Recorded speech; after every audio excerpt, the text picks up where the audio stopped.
everybody, it's me, Steve Schnee, the CD Junkie. On this episode of CD Junkie, we're going to be talking about Ringo Starr. And when I say we're, I'm talking about me and my first ever CD Junkie co-host, Mr. Matthew Street. Hey, Matthew, how you doing? Oh, Steve, it's been too long. I'm just so happy to be here with you. This is going to be so much fun. And thank you for letting me. It's an honor to be the first guest on CD Junkie. Yeah, this is, I've been wanting to do this for a long time. Matt and I have been talking about it since sometime in 2022. And we decided we're going to do it. But this is going to be kind of a little different. We are not going to focus on, the hit Ringo years per se, when he was on Apple, such as Sentimental Journey, which is, that's his first on Apple, right? Or was that his second? Yeah, that was his first one. Yeah, 1970. Then Buku's of Blues, and as one prominent VC member once called it on their channel, B cups of blues. I think they deleted that video once people gave them gave them some guff about it. Yeah. Then of course the self-titled Ringo, which is an incredible record.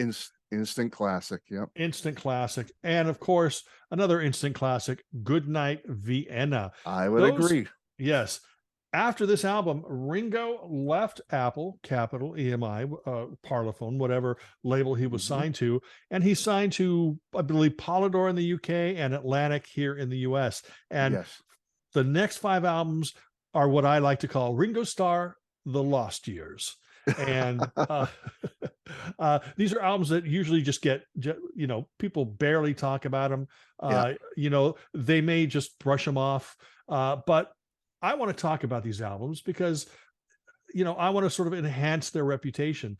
I believe that it's all of these albums are definitely worth your while to check out. They may not be up to the level of the Capitol ones or also his great comeback. Oh God, which I know Matt loves this to death. Love that album. Love it. Yes, and of course One I of my have favorites. Yeah, I have almost all of the albums with me. All the later albums, but some of them I couldn't find for this video. But let's delve right now. We are going to talk about the album Ringo's Rotogravure that came out in 1976. I really like a whole lot of this album. When it came out, I think that I was kind of like startled by it because it didn't sound like the his previous releases, but it also did, because it did have the input from John, Paul, and George, and there's some really great songs in it. But I think what happened is that he left sort of the comforts of what he was doing, basically making music from a British point of view, and with this produced by Arif Mardin, it became more of an American album, an American pop album. And it was sort of moving away from rock and roll. And I think that's what took people by surprise. But if you listen to the songs, things like Pure Gold, which was written by McCartney, which is fantastic. Dose of Rock and Roll is a wonderful song. There's a Cooking in the Kitchen of Love, which was written by John Lennon. He actually appears on the song. I believe that's his only recorded appearance after he had gone into hibernation. He played piano on that track. Yes, exactly. I don't think it's a completely successful album, but I think that overall this deserves a lot more attention than it got. I think that it is a really, really fine album, fine pop songs. But I think it was going through the whole, let's call it the Neil Diamond effect, where he goes from being rock, and then they sort of, start thinking, well, his fans are getting older, so let's make music for older people. Get mellower, And I think that it suffers from that. Otherwise, it's a lot better than people have written in the past, and you should definitely give it another shot. Matt, what do you think of Ringo's? I'm gonna be totally honest. By 1976, Ringo was off my radar. I'm being honest. During the 73 Ringo album and the 74 Goodnight Vienna album, I was 12, 13 years old during that 73, 74 period. And I adored those two albums. Got them right away when I was that young middle schooler. I loved the singles on them because at that time I was into AM pop music, Lost Mhm. 45s, like Paper Lace, Night Mhm. Chicago Died, First Class, Beach Baby. I was into all those, Mhm. cool AM hits. And Ringo was part of that on those two albums. He had all those AM hits, You're 16 and the No No song and all that good stuff. I was Photograph. into Photograph. I was into all that. He was part of that for me when I was in middle school. What happened was he comes out with his greatest hits, Blast from Your Past in 75. That fall, I went into my freshman year of high school, and there were certain artists that for a while, until I matured a little bit, fell off my radar because I wanted to be cool. I was listening to the current rock and roll then, that the other high school, my peer pressure. And Ringo was one of the ones that fell off the radar. The Beatles never did. John, Paul, and George never did. But for some reason, Ringo was gone by 76 for me. I was just not into Ringo.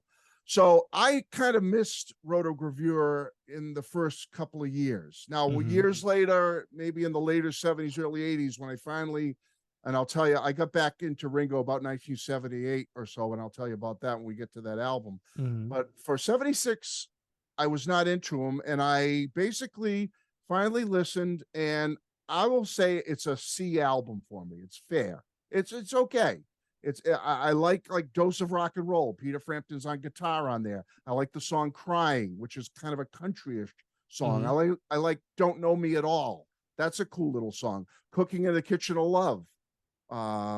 Lady Gay is a good song. The rest, it's okay. I think you get song like you said, George wrote a song, I Still Love You. You got Paul on there, uh, singing background vocals, and on a song, Eric Clapton wrote one. He plays guitar, and I think even Melissa Manchester sings some background vocals. But Mhm. overall, I've given it a new appreciation. Probably, I said, starting in the later 70s and then up until today. But despite that, I still rank it a C. It's a Mhm. fair album for me. There's about 4 or 5 songs I think are, hey, those are pretty good. The rest, meh. Mhm. So, yeah, that's my take on Ringo, You see it. Roto Group. Yeah, you see a guy like Ringo. Uh, uh, in fact, all the solo Beatles, they had, it wasn't fair. Everyone was going like, "Well, gee, this doesn't sound like Abbey Road. Gee, this Mm, doesn't sound," because they were always being compared to the Beatles as well as their own back catalog. So they had that to contend with. A lot of these albums have been marginalized over the years, and my intention here is just to bring more attention to them, maybe have people go back and listen to them. right. Your honest assessment is absolutely fab, no pun intended.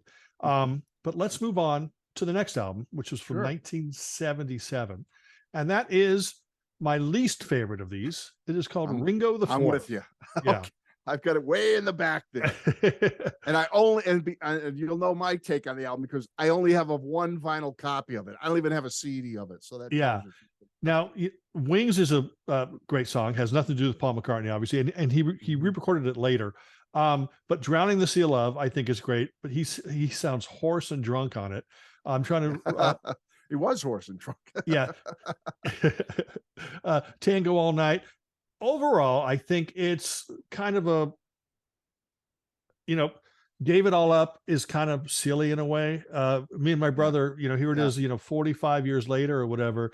All I have to do is go, me and Billy were a couple of kids, right? And then Yeah. we start laughing. It's, you know, A little slower song. It's yeah. kind Uh, of mellow. You know, Yeah. I mean, sometimes, I have to say, well, at least it's better than George's Extra Texture. Um, The album? yeah, Oh, really? Oh, yeah. wow. Um, Okay. Okay. well, except for the song "You," which is by far better than Oh, the most. song "You," one Yeah, of my favorite George songs ever. yeah. But I think it's a Look at that album. it's yeah. But Never what I was liked going the to say, cover. yeah, yeah. I think it's the worst of these. I think that Yeah. again they were trying to fashion them. If you listen to some of the stuff, it actually sounds almost yacht rockish, which is Ah, not good. Ringo. Yeah, good point. Good point. Very much not Ringo. Well, actually, Mhm. let me rephrase that.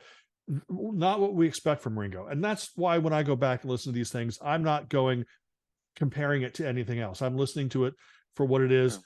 This may have been exactly what Ringo wanted at the time, but Got a lot of 70s synth sounds to it, Yeah, you know. and it's not quite disco, but there is Mm. something that's sort of getting a little bit close to Little disco bit on like, dancey, little yeah, dancey. Drowning the Sea of Love and stuff.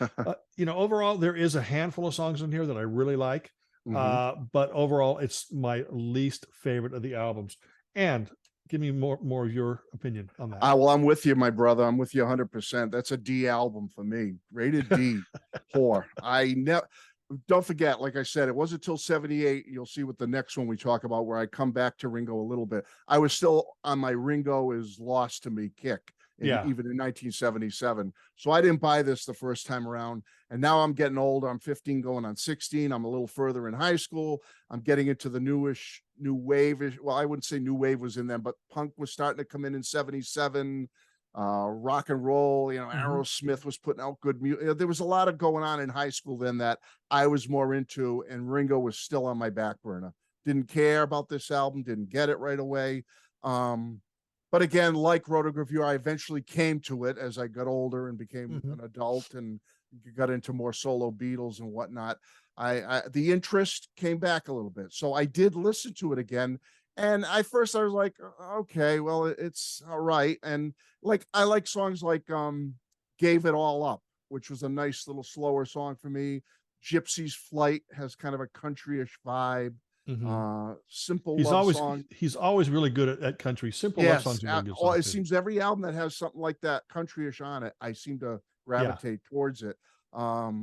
Drowning is an okay song. I give that a thumbs up. It's okay. Wings is good. I like that song.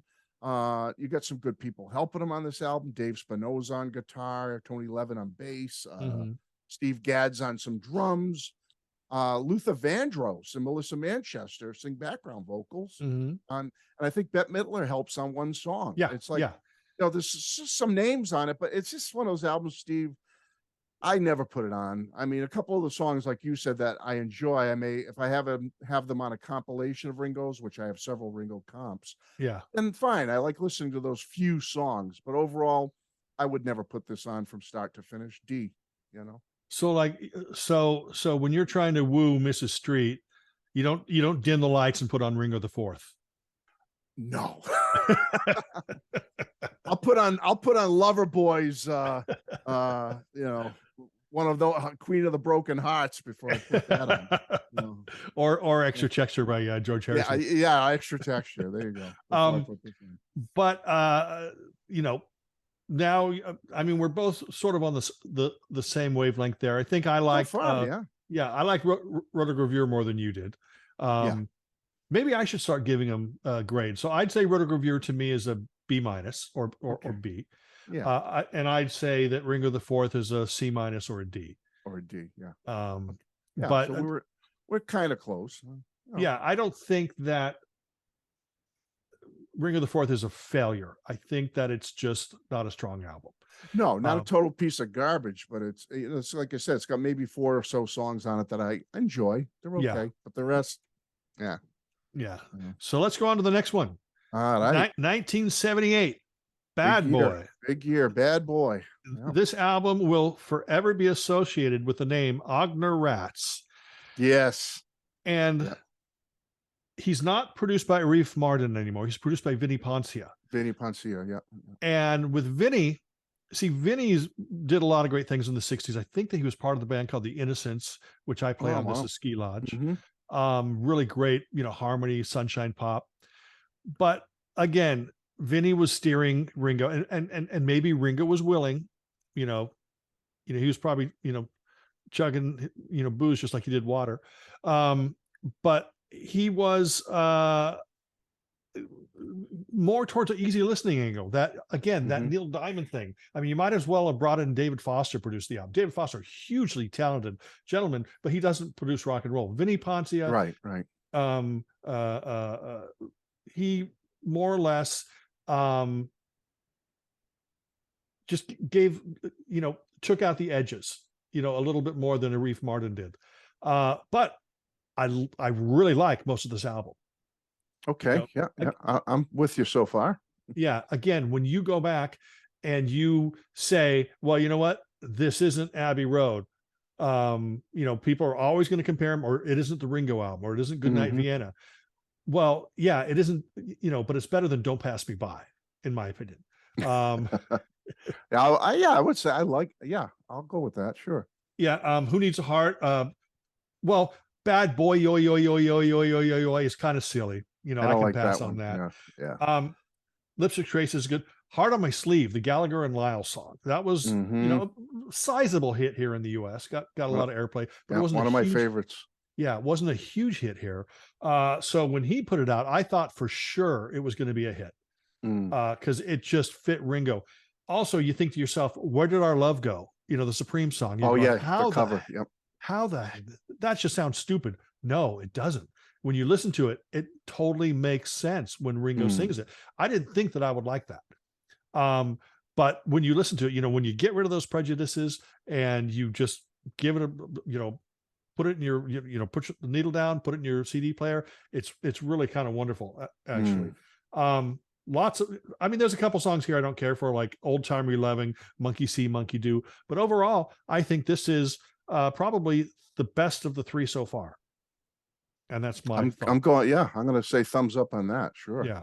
I'd say it's a Mhm. B. Okay. All right. My turn.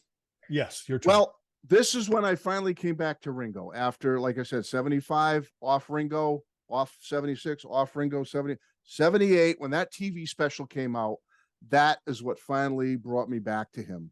The Mhm. special, yeah, it's kind of dumb, kind of Yeah, silly now kind looking of. back on it, but I enjoyed it. George had Yeah. a Oh, yeah. cameo in it, and With a that, perm. His perm yeah, had a cameo yeah, too. yeah, with Perm with the big porno mustache, you know. But then he did that little like fake concert segment at the end of the special. Do you remember Yeah. that part when he's up Uh-huh. on a drum kit, really banging away on this big bright drum Yeah. kit? And I don't know, the songs he played, like they just impressed me. And I said, wow, this is, you know, being that kid I was in 78, I was 16 going on 17. I said, well, Ringo, this isn't bad. Not the, I didn't, the special wasn't that great, but the music is what drew me back to Ringo. So I enjoyed it at the time. And I like it. I like the album. That was an album that I did buy it in 78. And it's hit or miss in some areas. There's maybe three or so of the songs that but I'll say six or seven of them, like you said, are pretty good. I mean, I really like Who Needs a Heart, Lipstick Traces, Hmm. Heart on My Sleeve. You mentioned it. Love that one. I love Hard Times. Hmm. Man Like Me, I like. I like the Supremes cover. I mean, there's, like I said, maybe three or so that are kind of meh for me. But Yeah. you know, I'm going to give this one a B minus because it brought me back to Ringo. I thought it was much better than the previous two albums, and I said, yeah, okay, Ringo's back. Maybe he's back. So I Hmm. gave him another chance starting in 78. Well, it's interesting because I think other people might feel the same way that we do, because out of all the Ringo albums, Bad Boy, which is the one that we're just talking about from Mm-hmm. 1978, this is the one that has been reissued the most. Like, I Oh think it's been wow, reissued I didn't even on realize vinyl that. like three Yeah. times or something in the last Mhm. 5 years. I think like it may have even been, you know, a record store day. Um, you know, different, you know, color variants I and think stuff. you're right. Yeah, Friday But Music released a version too, I think, of yeah, it. Yeah. so but they're not doing that with Rotogravure. They're not doing that with Ringo the Fourth. So I'm thinking Mm. that maybe this is an album that, you know, people are saying, hey, this needs a, you know, a fresh It's listen. it's And held in some type of regard. Yeah. mhm, mhm. And you know, the whole reason that I do my CD Junkie videos, and you know, and you do your things, is maybe just to make people say, oh, you know what, I'm going to give that a, you know, a re-listen. That's it. Right. Right. You know. Give it another try. Sure.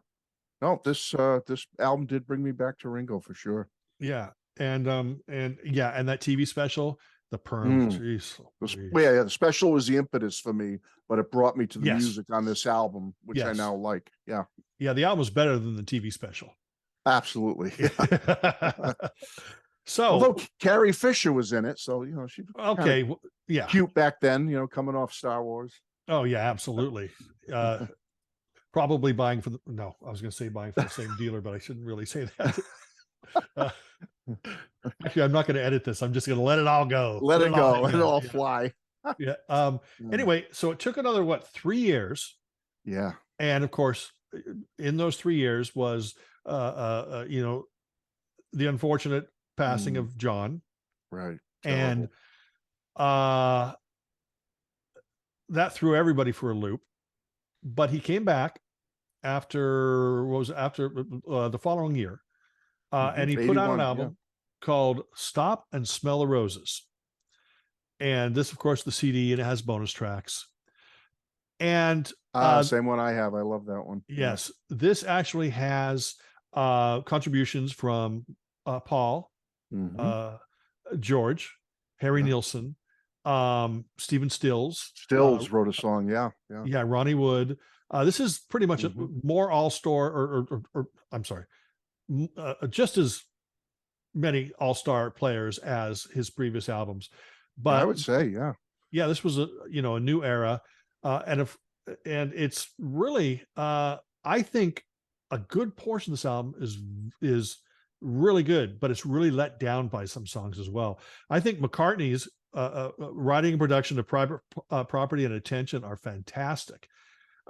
He wasn't giving McCartney songs to Ringo. He was writing these songs, and it sounded like he wrote them and said, "Hey, these would be perfect for Ringo," as opposed to Ringo just singing lead over a Wings track.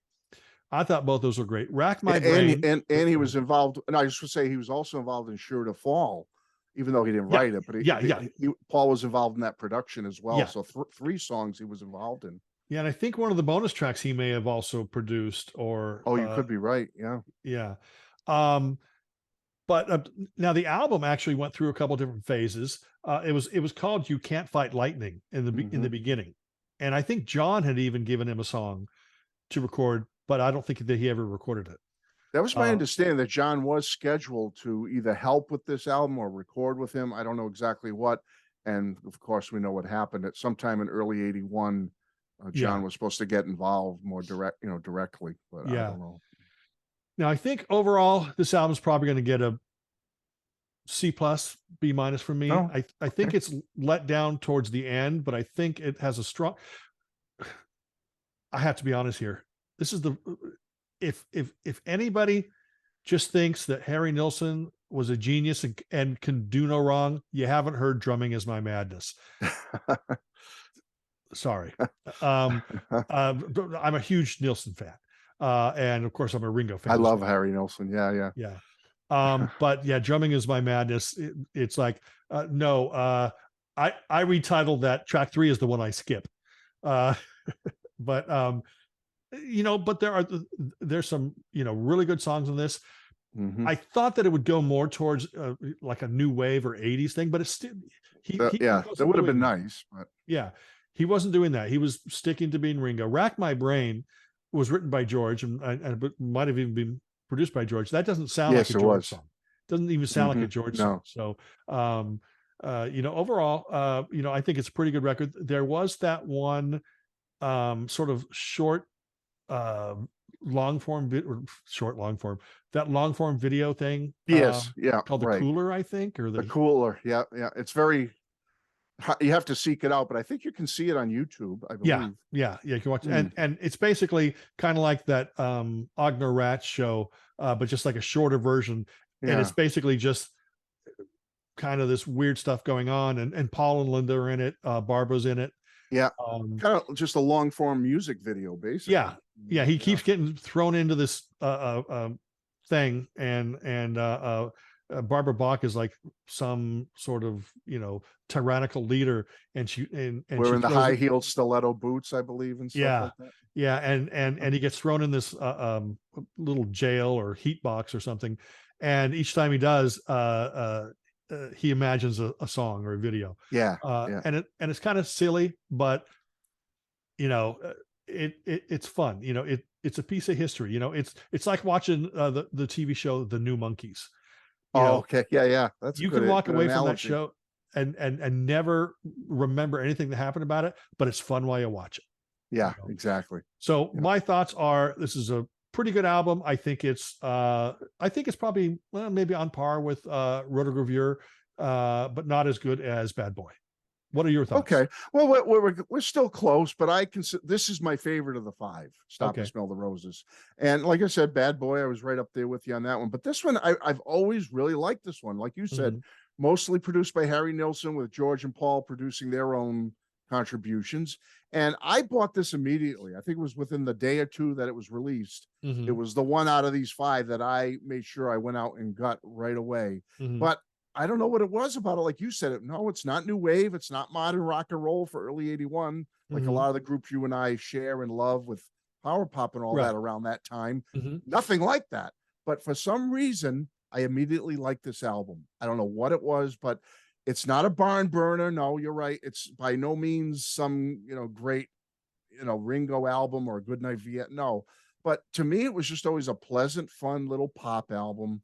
I like most of the songs on it. The only one I skip is a little Drumming Is My Madness, like you mentioned. That's not one of my favorites, but I can tolerate it. I can tolerate it. I don't have to skip it. The one I do skip is sometimes Back Off Boogaloo, the last song on the proper album. I just don't like that remake at all. I forgot to mention that. Yeah, but it's just, I don't like it. And it's, thank goodness it's last on the album. I just let it go. But I can tolerate Drumming Is My Madness. But you're right on that one. That's probably my second least favorite on the album. The rest of it, I like. I take that CD in the car with me often, and I do play it. And you mentioned like Stephen Stills is involved, Paul, George, Harry Nilsson. Yeah. Ronnie Wood. There's some great people on it, as you mentioned. And I just think George, I think also there's a cover of an old standard on it, You Belong to Me. Yes. I like George produced it, and I like that too. I enjoy his version of it. As we know what happened, John would have also been part of that this album, which would have made it, I think, much better. But I have to tell you, I give this one a B+. Oh, okay. We're close. You gave it like, I think, a B-, C+ or something like that. Yeah, exactly. So we're in the ballpark, but I've just always liked Stop and Smell the Roses. It just was one of those that after I came back to Ringo in 78, I liked Bad Boy. I thought it was pretty good. And then Stop and Smell the Roses came in strong for me. So I'll give it a B+. Yeah, I think that on this of the bonus tracks, I think Wake Up and Brandy are probably the best of the bonus tracks, and the rest I don't think I ever need to hear again. Does your version have Can't Fight Lightning on it as well? Yes. Yeah. And then it ends with the handgun promos as well. Yes, yeah. The same, then we have the same version. Yep. Yeah. Exactly. Yeah. And so yeah, I mean, we're still kind of on par here. Yeah, we're close. We're in the ballpark. Yeah. Yeah. And this may I don't know about the next one though. What's going to happen? I'm worried about this last one here. Yeah. Okay. I'm getting myself ready to fight you, Matthew. Okay. We are going to talk about the final album here from 1983. It is an album called Old Wave. This album, they didn't even release it in the US. Maybe I should take that out so it doesn't. It didn't even no chart here. No charting here at all. No, Canada only. Was it Canada and overseas? Maybe I think it was Canada, Australia, and Germany or something like that. It was never released here in the US. Right. Joe Walsh. Yeah, Joe Walsh produced. Joe Walsh and Russ Ballard produced it. Oh, okay. Yeah. Gary Brooker was on this. John Entwistle. Waddy Wachtel. Yeah. Gary Brooker, Clapton. I actually Ray Cooper too. Yeah, Ray Cooper. I actually like the album. I don't love the album. I think it actually has some really good songs, but I think that this was the best album to finally say, you know what, I got to refocus here, because the thing about Ringo albums during this period, lots of great songs spread throughout this, the albums that we're talking about. I mean, songs that could go great on compilations, like if you're making a comp for somebody, if you're trying to woo, Mrs. Street, you can put something off, some of these albums, just not off. Oh yeah, you can get a few good ones. Ringo the Fourth. But I think that these albums were lacking hit single material.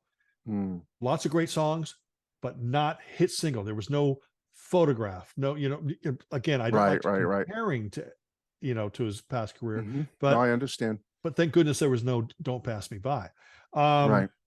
And I actually like this album. When I've gone back and listened to it several times over the last couple of years, because I hear people don't like it. People talk bad about it, and I go back and I go, well, what is it that they don't like? And maybe there's no big hit single, there's no super pop song on it, No. but it sounds like that maybe they were partaking in some substances and were emptying bottles of booze while they were recording this album. Yeah.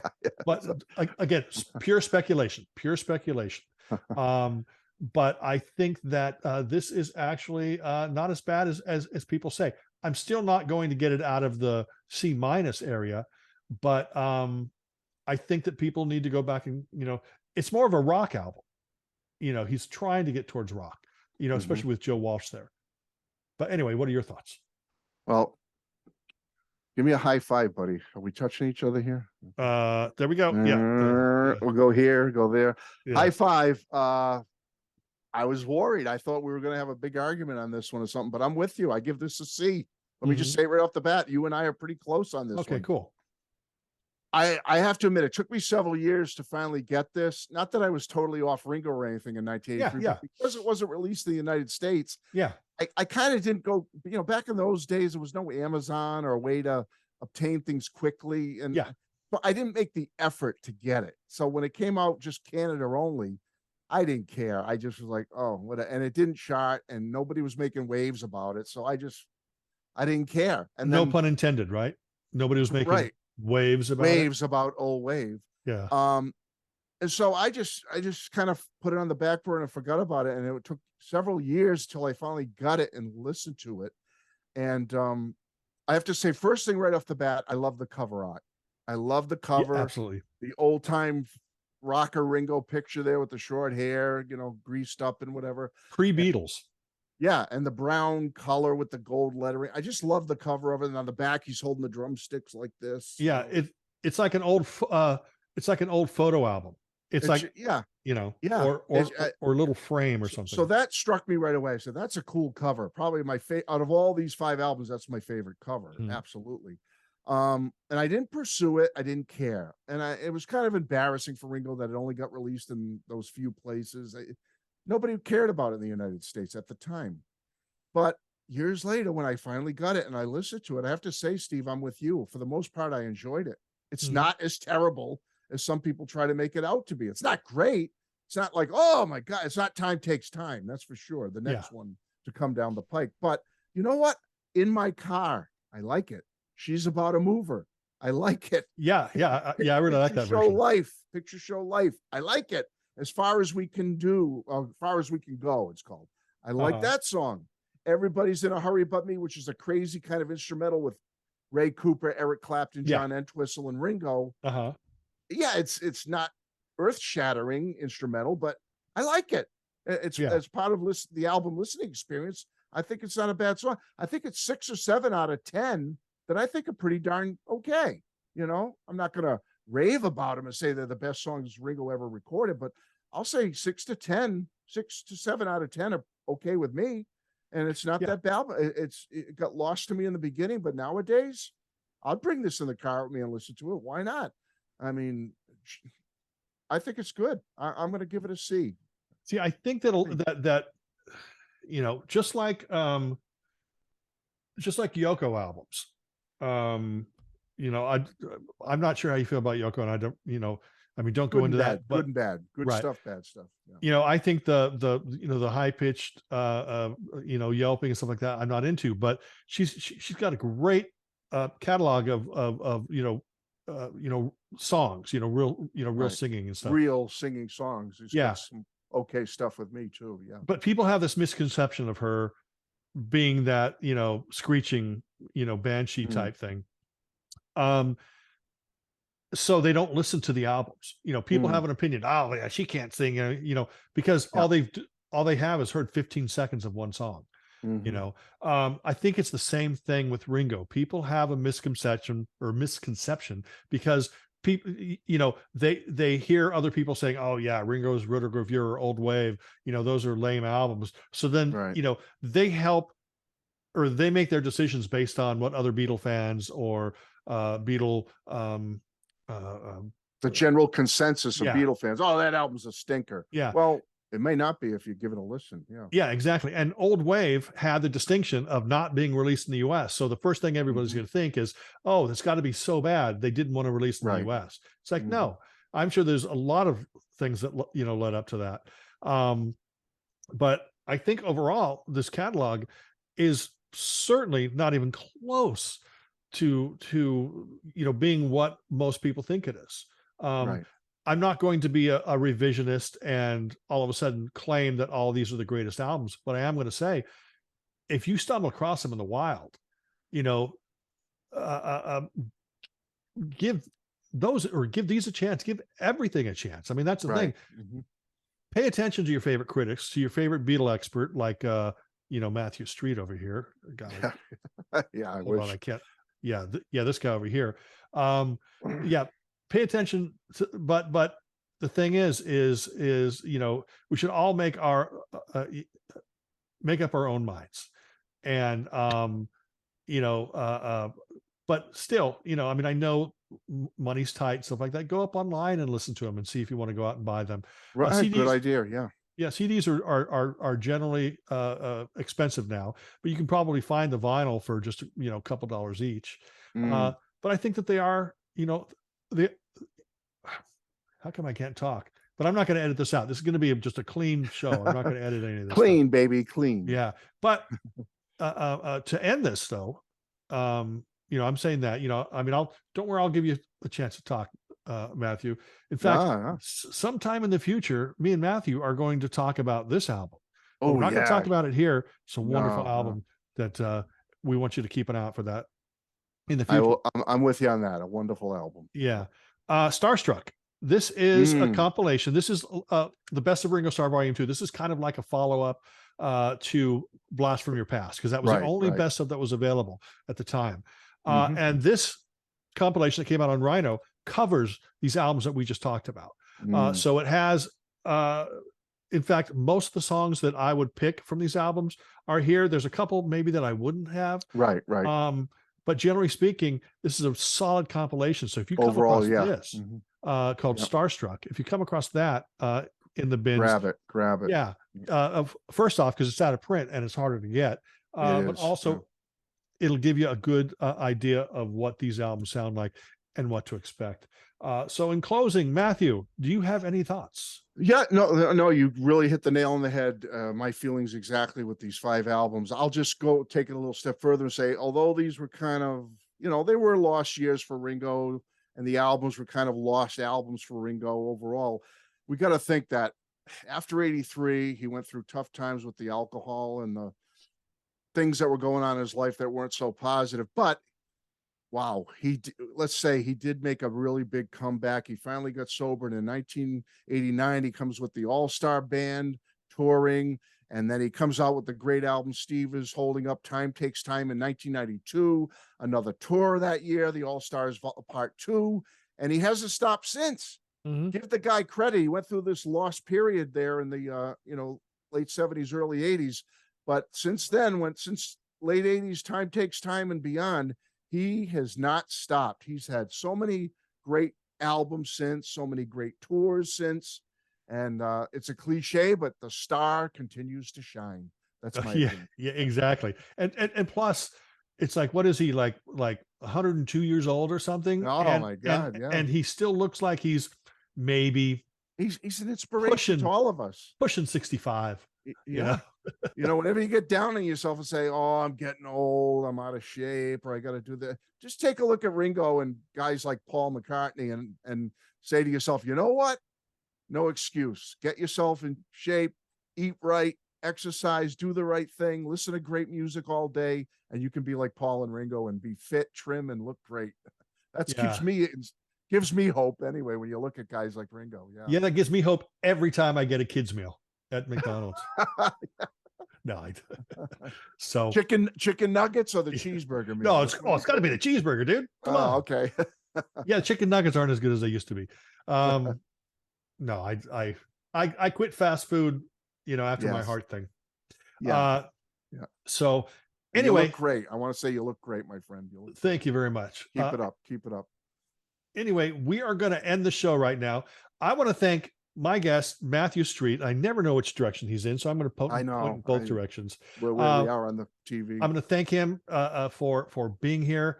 My pleasure. Yeah, we planned this for a long time, and I just noticed that my Elvis thing almost lines up with the thing that you got there. You see over here, it almost lines up, so it looks like a continuation. Oh, it does. Okay, I'll have to see that when this comes out. Yeah, I think it's in reverse right now of my view. But okay. That'll be cool. That'll be cool to look forward to. Yeah, I'm not going to have to edit this, so I'm going to be putting this up probably later tonight. Awesome. But I want to thank Matthew. I want to thank all of you for tuning in. I appreciate it. This is a little longer than my normal CD Junkie episodes, but it's a special one because my buddy, my brother in pop, Matthew Street is here. And I always appreciate having Matthew. He's such a ray of sunshine in a dark and stinky social media platform. Dark. Sweaty? Is it sweaty too? Yeah, it's sweaty. But I want to thank all of you for watching. I really appreciate it. Do you want to say goodbye before I say goodbye? I just want to say goodbye to everyone out there. Thank you to everybody. I appreciate it. And Steve, I just want to say to you, I'm honored to be here. It's been too long, my friend. We need to do this more often. I love you.